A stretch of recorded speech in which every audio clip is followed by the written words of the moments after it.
Good morning dear students, welcome to the online English class of Saurabh sir. आज हम class seventh में जो आपका चैप्टर 4 था उसका जो रिमेन पार्ट जो बचा हुआ पार्ट था उसकी स्टडी करेंगे। ये जो पार्ट था वो नेहरू और इंदिरा गांधी से संबंधित था। इसमें नेहरू जी ने इंदिरा गांधी को कुछ चिट्ठियाँ लिखी थी जो कि पृथ्वी के उत्पत्ति के बारे में थी। तो आइए हम आगे की ओर जो बचा हुआ लेसन है उसको आज पढ़ते हैं।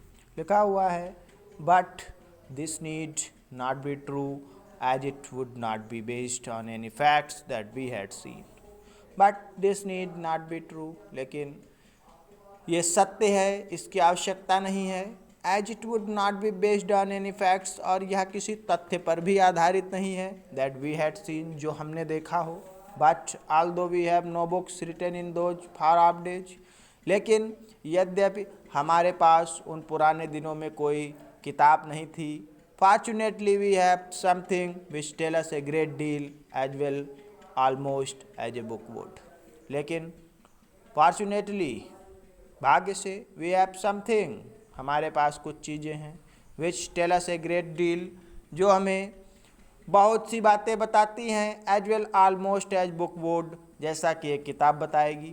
We have rock and mountains, हमारे पास पर्वतें हैं।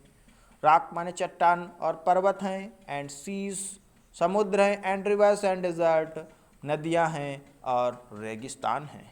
And fossils of old animals, और पुराने जानवरों के अवशेष हैं। मृत अवशेष फॉसिल्स मीन्स होता है। These and other like things are our books for the earthly story. These and other like things, ये और इस तरीके की अन्य जो वस्तुएं हैं, are our books, ये हमारी किताबें हैं। for the earthly story, पृथ्वी की प्रारंभिक कहानी के रूप में। and the real way to understand this story, और इस कहानी को वास्तव में समझने के लिए is not merely to read about in the people's book, लोगों को किताब में पढ़ने की ज़रूरत नहीं है। But to go to the book of nature itself, क्योंकि प्रकृति जो है वो स्वयं किताब है। You will, I hope, soon begin to learn how to read this story from the rock and mountains. You will, तुम भी सीखोगी। आई होप, मैं आशा करता हूँ।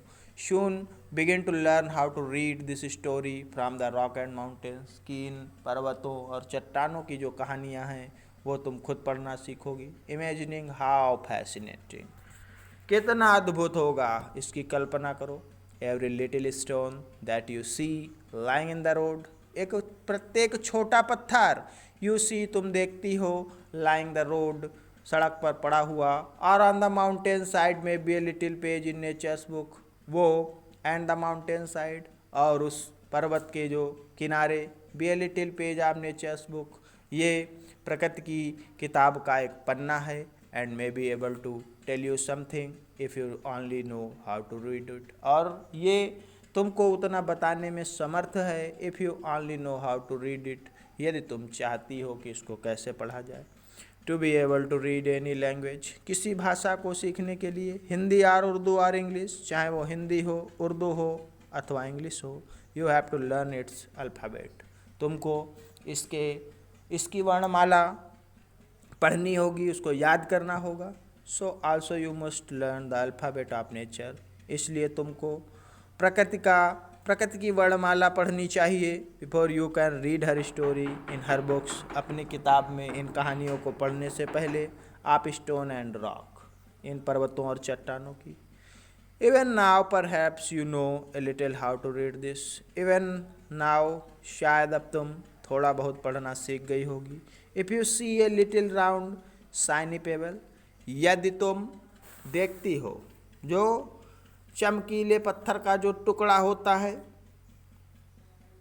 Does it not tell you something, क्या ये तुम्हें कुछ नहीं बताता है। How did it get round and smooth, कि ये इतना गोल और इतना स्मूथ माने चिकना कैसे हुआ। And shiny without any corner of rough edges, और इसके जो कोने थे ये बड़े भद्दे थे। If you break a big rock into small bits, यदि तुम एक बड़ी चट्टान को छोटे टुकड़ों में तोड़ दोगी। Each bit is rough and has corner and rough edges, प्रत्येक का जो कोना है वो भद्दा होगा। It is not at all like a round smooth pebble, ये एक अच्छे पत्थर की तरीके से नहीं होगा। How then did the pebble become so round and smooth and shiny, लेकिन किस तरीके से ये जो पत्थर है वो बड़ा ही सुंदर और चमकदार हो जाता है।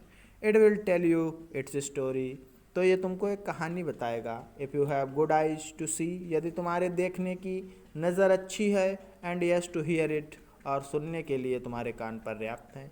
It tells you that once upon a time, तो ये बताएगा कि एक बार, it may be long ago, लंबे समय की बात है। It was A bit of rock, एक छोटी चट्टान थी। Just like the bit you may break from a big rock or stone, जैसे कि एक छोटा पर्वत या छोटी चट्टान होती है। With plenty of edges and corners, इसके बहुत से कोने और किनारे थे। Probably it rested on some mountain side, शायद ये कहीं पर्वत पर पड़ी हो।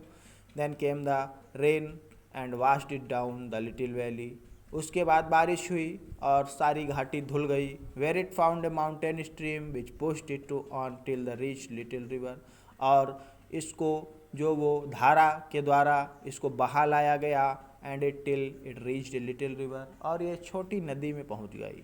And the little river took it to a big river, जो छोटी नदी थी उसने इसको बड़ी नदी तक पहुंचा दिया। And all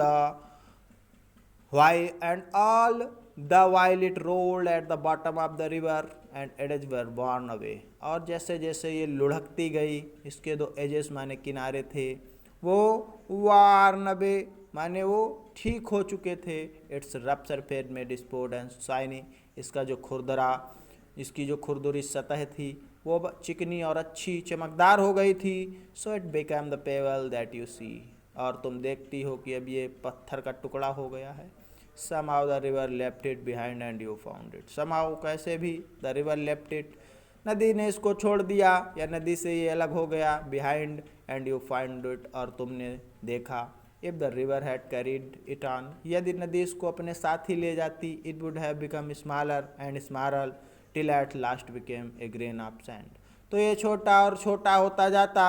and became a grain of sand, और ये बालू का एक टुकड़ा रह जाता। And join the brothers at the sea side to make the beautiful beach, तब ये एक सुंदर बीच का निर्माण करता। Where little children can play and make castle of sand, जहाँ पर छोटे लड़के जो हैं वो बालू का किला बनाते हैं। If a little pebble can tell you so much, यदि एक छोटा पत्थर तुम्हें बहुत कुछ बताता है। How much more could we learn from all the rocks and mountains, तो हम इन बड़ी बड़ी चट्टानों से बहुत कुछ सीख सकते हैं। And the many other things we see around us, और बहुत सी चीज़ों के बारे में जो हम अपने चारों ओर देखते हैं। तो आज के लिए बस इतना ही, और ये जो चैप्टर है वो आपका फिनिश हो गया है। तो आज के लिए बस इतना ही। That's all, thank you.